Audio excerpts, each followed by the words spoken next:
It's day 13 and a beautiful morning in Fort DeSoto. Yesterday, we had highs of about 55 degrees, winds of about 25 miles an hour. Today, expected to be in the 70s. So you know what that means? That's right, it's time to leave.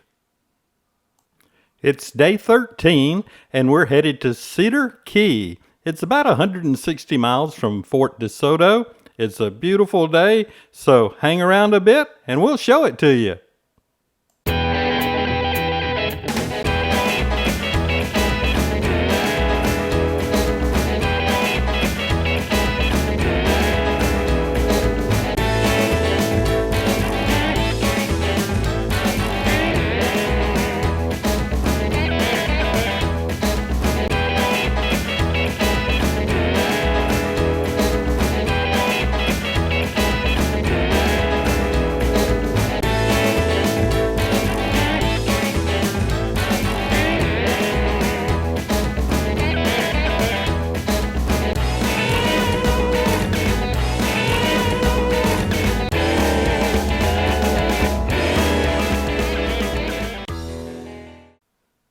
The drive from Fort DeSoto to Cedar Key, beginning in Fort DeSoto, goes into St. Petersburg and then crosses the bay to Tampa Bay.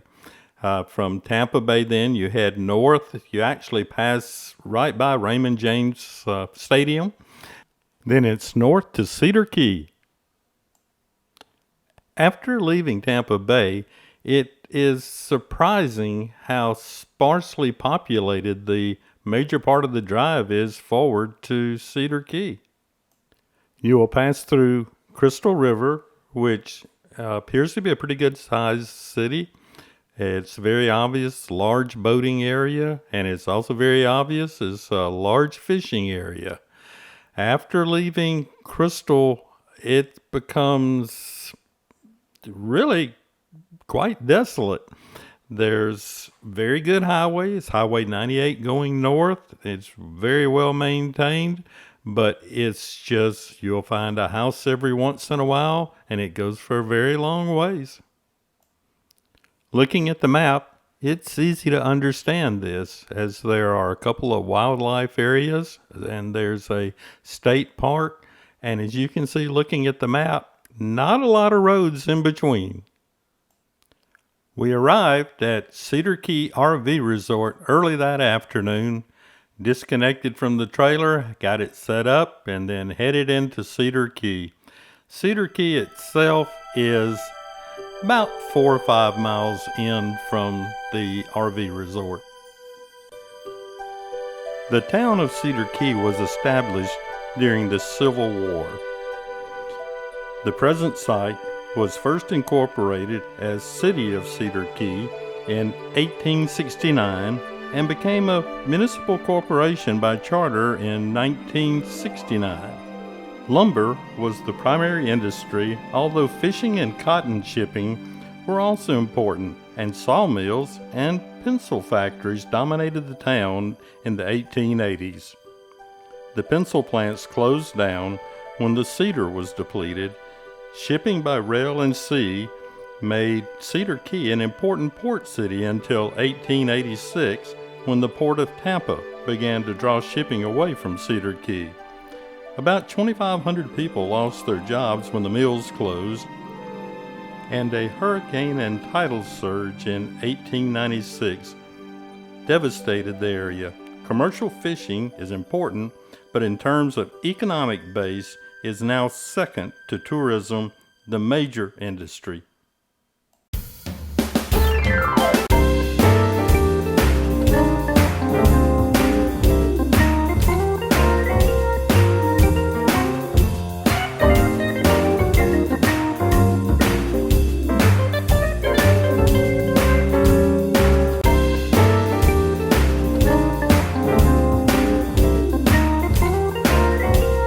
Today, Cedar Key is all about the tourist.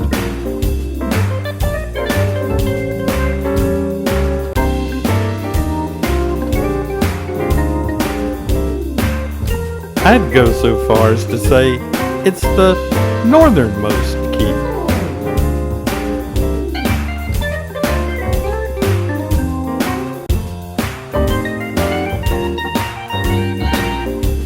If you're looking for a stop where you can ride your golf cart or rent a golf cart and ride the whole key, this would be your place. Lots of good food. It's a pretty place. It's got artwork throughout. There's a lot to be said for the place. The biggest problem that I would say that I'd have with it is that it's simply limited in space, and after, I don't know, a day or two, I think that you would really have to be in a very peaceful state of mind to be able to stay a lot longer.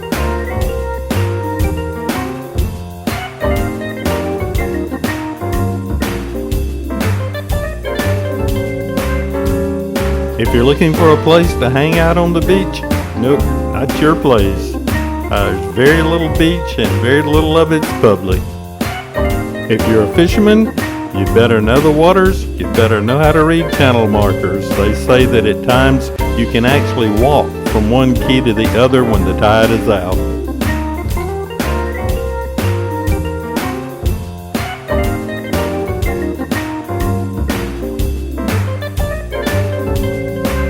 The population is between 700 and 900 and something people, depending on who you ask.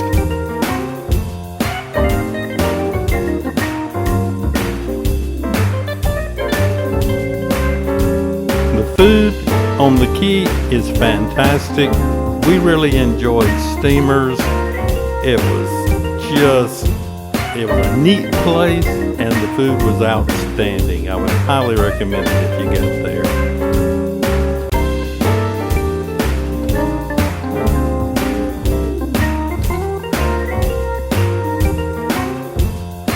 Cedar Key very much has a Southern Keys feel and look to it.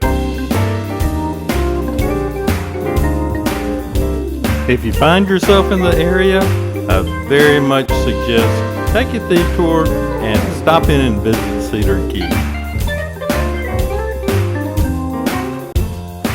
But for now, it's time to pack up and get heading towards home.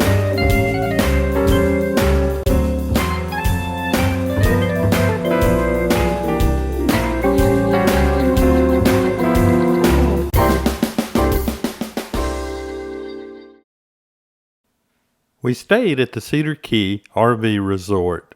Price was about $55 a night. The roads were paved. The sites were concrete. They had laundry facilities. It was a very nice park, and there are several different parks there. One directly across the street from it. The one across the street, a little lower price, but it was much more crowded, and the roads in it didn't appear to be paved. For what we were looking for, we were well pleased with this resort. Moving on home, our next stop was Bonifay, Florida, at the Outback Springs RV Resort. The prices were around $45, $50 a night. You could tell they had done a lot of work around the park. They really tried to make it nice. The site that we had, got to admit, couldn't give them good points for that one. It was really not level at all, and things were packed in pretty heavily. So overall, for what we were doing, one night stop, it was fine. They had things that you could tell they were designed to be a while, and maybe that's what was going on, is that they had several people that were just staying there for some period of time. Had a nice pool facility. They were well equipped to put on functions for campers or guests there. On to Ocean Springs, Mississippi, Fort Bayou Brewing Company. This is a Harvest Host site, and you know how much I like those. We managed to stay at the back parking lot of the brewery. There were two other couples there that were also staying. Both of them had gone full time. Great meeting them. It was a lot of fun. The owner is Keith. He's super. The food's great. The beverages are cold. What more could you ask for? If you stop in, take some pictures of the front of the building. Obviously, I didn't. We're home after 17 days on the road. The trip was 1,600 miles. The memories, they'll be forever. Take 2 minutes and enjoy our 17 days of memories with us.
We're asked 17 days. Would you do it again? I'd say we can't wait.